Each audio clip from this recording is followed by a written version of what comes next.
ولنقرأ ولنرتقي. اب یہ دیکھیں گے کہ یہ جملے قرآن کریم میں کس طرح سے دیکھیں. غلبت الروم کی دوسری آیت ہے جینا موسیٰ نجا احادیث میں دیکھ لیتے ہیں نبی برحق صلی اللہ علیہ وسلم سے دو لفظی جملے مفید الصلاة نور الصلاة نور طیبۃ نیک بات برہان صدقہ دلیل ہے. صدقہ کس چیز کی دلیل ہے؟ ایمان کی دلیل ہے. ایمان والے ہی صدقہ حجت اتنا بھی کہہ سکتے ہیں. ولنرتقي وفي الجنة نلتقي. شجرۃ مورقۃ درخت ہرا بھرا ہے. پھر اور ہے الازہار ڈیش ڈیش پھول کھلے ہوئے ہیں. پھول کھلے ہوئے ہیں تو کیا لائیں گے ہم؟ پھول کھلے ہوئے کے لیے کیا آئے گا؟ متفتحۃ لکھیں گے الازہار متفتحۃ. الازہار متفتحۃ پھول کھلے ہوئے ہیں. پھر اس کے بعد ہے الشمس ڈیش ڈیش تو اس کے لیے کیا آئے گا؟ سورج چمک رہا ہے تو اس کے لیے عربی میں آتا ہے ساطعۃ. الشمس ساطعۃ سورج چمک رہا ہے. تو اس طرح یہ خالی جگہوں کو پر کرنے کے بعد اس پہ آپ دھیان دیں. اسکرین شاٹ لے کر آپ تھوڑا سا اس پہ اور وچار کر سکتے ہیں. اب یہاں پہ دیکھیں آپ بالکل اسی طرح جو ہے اور مزید جملے. ایک بات یاد رکھیں جتنی آپ مشق کریں گے اتنا آپ کے لیے بولنا آسان رہے گا. آپ جتنا پڑھیں گے اور پڑھنے کے بعد اگر آپ اس کو لکھیں گے نہیں بولیں گے نہیں تو آپ قیامت کی صبح تک عربی نہیں بول سکتے. آپ اس کو پڑھیں پڑھنے کے بعد کوشش کریں بولنے کی کوشش کریں لکھنے کی کوشش کریں. غلطیوں پہ دھیان مت دیجیے. غلطیاں ہوتی رہتی ہے. انسان غلطیوں کا پتلا ہے. کون ایسا بندہ ہے جو دعویٰ کرنے میں پرفیکٹ؟ کوئی پرفیکٹ نہیں ہے. آپ جب عربک سیکھنے کے لیے تیار ہوتے ہیں تو عربک سیکھنے کے ساتھ ساتھ کچھ غلطیاں ہو جائے کوئی مسئلہ نہیں ہے. غلطیاں کرنے کے بعد اپنی غلطیوں کا اصلاح کرنے کے بعد آپ صحیح عربی بولیں گے. تو لہٰذا غلطیوں پہ آپ دھیان دینے کے بعد جو آگے بولتے رہیے. ضع كل كلمة من الكلمات الآتية في جملة مفيدة مركبة بأكثر من كلمتين. الفاظ اور ان الفاظ کو وہاں ان جملوں میں استعمال کریے جو خالی جگہ میں پڑی ہوئی ہے. کون کون سے الفاظ ہے؟ طعمها لذیذ یہ یہاں پہ چند الفاظ کا جو مجموعہ ہے. محمد السیارہ ایک جگہ یہ استعمال ہوگا. عذب المذاق ایک جگہ یہ استعمال ہوگا. اور الولد بالقرآن یہ استعمال ہوگا. الماء ڈیش ڈیش پانی کا ذائقہ شیریں ہے. شیریں کے لیے کیا آئے گا؟ شیریں ذائقے کے لیے مذاق کیا کہیں گے؟ الماء عذب المذاق پانی کا ذائقہ شیریں ہے.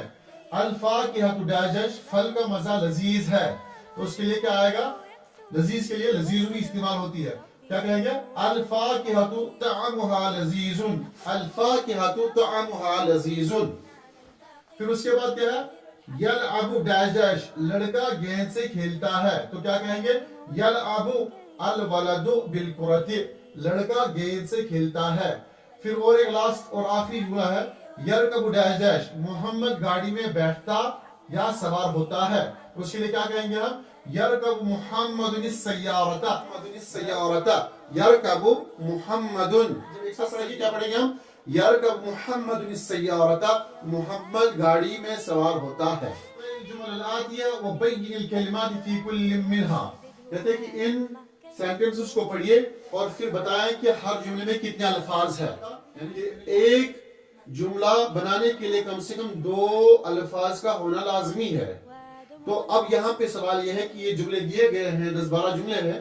اب ان جملوں میں آپ کو الفاظ کتنے الفاظ ہے جیسے کہ یہاں پہ دیکھ سکتے ہیں آپ السماء ممطرۃ آسمان برس رہا ہے یا بارش ہو رہی ہے.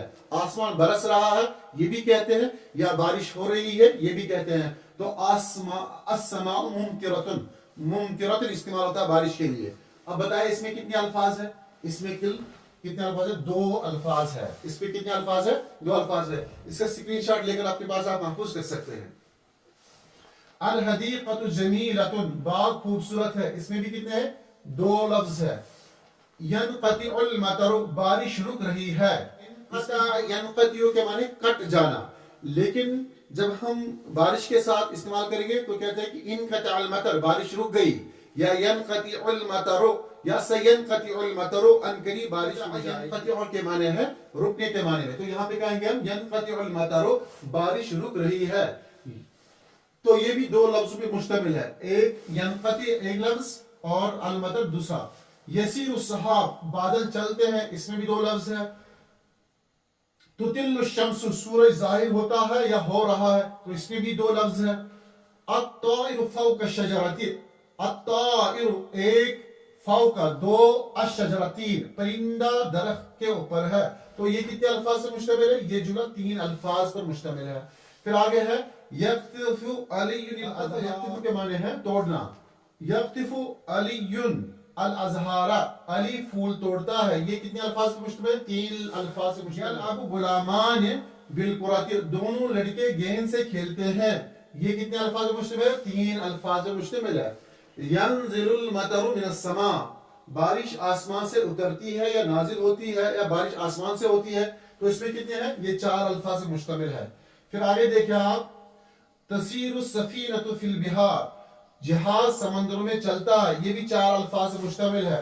پھر آگے یشتد البرد فوق الجبال، پہاڑوں پر سردی شدید ہو جاتی ہے. یہ بھی 4 الفاظ سے مشتمل ہے. یہاں پہ جو ہے ایک اہم چیز جو آخر میں جس مقصد کے لیے ہم عربی زبان سیکھتے ہیں، اب یہ دیکھیں گے کہ یہ جملے قرآن کریم میں کس طرح استعمال ہوئے ہیں کہ نہیں ہوئے ہیں. اگر ہوئے ہیں تو ریفرنس کے ساتھ آپ کی اسکرین پہ موجود ہے. تو آئیے دیکھیں. اب دیکھیں قرآن کریم سے خالص 2 لفظی جملے پہلا کیا ہے؟ غلبت الروم، مغلوب ہو گئے. غلبت الروم، رومی مغلوب ہو گئے. سورہ روم کی دوسری آیت ہے. یہ جملہ مفیدہ ہے، 2 لفظوں میں مشتمل ہے. اقتربت الساعۃ، قیامت قریب آ چکی ہے یا آ گئی؟ قیامت قریب آ گئی. سورہ قمر آیت نمبر 1 2 لفظوں میں مشتمل ہے. جاء الحق، حق آ گیا. سورۃ الانبیاء آیت نمبر 18. کذبت ثمود، ثمود نے جھٹلایا. یہاں پر بھی 2 لفظوں میں مشتمل جملہ ہے اور مکمل سینس دیتا ہے. سورہ شمس آیت نمبر 11. صدق اللہ، اللہ نے سچ فرمایا. سورہ آل عمران آیت نمبر 95. پھر آئے کیا ہے؟ نجینا موسیٰ. نجا، ینجی کے معنی ہے نجات دینا، پناہ دینا، بچانا. یہاں پہ کیا ہے؟ نجینا، شاہانہ انداز، ہم نے نجات دی، ہم نے بچایا. نجینا موسیٰ، ہم نے موسیٰ کو بچایا، ہم نے موسیٰ کو بچایا. سورہ یونس آیت نمبر 90. اب یہ تو قرآن کی بات ہوئی. ذرا احادیث میں دیکھ لیتے ہیں نبی برحق صلی اللہ علیہ وسلم کس طرح جملہ مفیدہ 2 لفظوں پہ مشتمل ہے. آگے دیکھتے ہیں. دیکھیں یہاں پہ احادیث نبویہ سے 2 لفظی جملہ مفیدہ. الصلاة نور، الصلاة نور، نماز نور ہے. صحیح مسلم حدیث نمبر 223. الکلمۃ طیبۃ، نیک بات صدقہ ہے، یعنی کہ نیک بات کرنا بھی صدقہ ہے. صحیح بخاری حدیث نمبر 2989. پھر آگے کیا؟ الصدقۃ برہان، صدقہ دلیل ہے. صدقہ کس چیز کی دلیل ہے؟ ایمان کی دلیل ہے. ایمان والے ہی صدقہ. برہان، صدقہ دلیل ہے. صحیح مسلم حدیث نمبر 223. پھر آگے کیا؟ الصبر ضیاء، صبر روشنی ہے. صبر کرنا مومن کی صفت ہے، مومنانہ شان ہے. یہ بھی 2 لفظ میں مشتمل ہے. صحیح مسلم حدیث نمبر 23. پھر آگے دیکھیں القرآن حجت لک او علیک. القرآن حجت، اتنا بھی کہہ سکتے تھے تو 2 لفظ بن جائے گا. یہ یہاں پہ القرآن حجت، قرآن تمہارے حق میں، یعنی قرآن تمہارے حق میں جب کہیں گے تو کہیں گے لکا، تمہارے حق میں حجت ہے. لیکن لکا کی جگہ ہم کہیں گے علیکا تو تمہارے خلاف ہو جائے گا. القرآن حجت لکا او علیکا، قرآن تمہارے حق میں یا تمہارے خلاف حجت بنے گا. صحیح مسلم حدیث نمبر 7 پہ اختتام کرتے ہیں.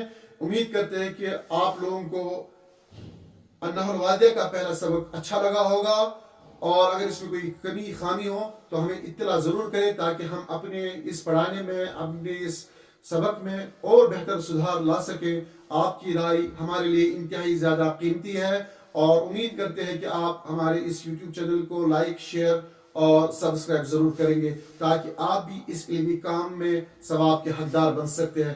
ثواب کی نیت سے شیئر ضرور کریے گا. السلام علیکم ورحمۃ اللہ وبرکاتہ. نلتقي ولنقرأ ولنرتقي وفي الجنة نلتقي ننتظر الحفل العظيم وعدو مولانا الكريم.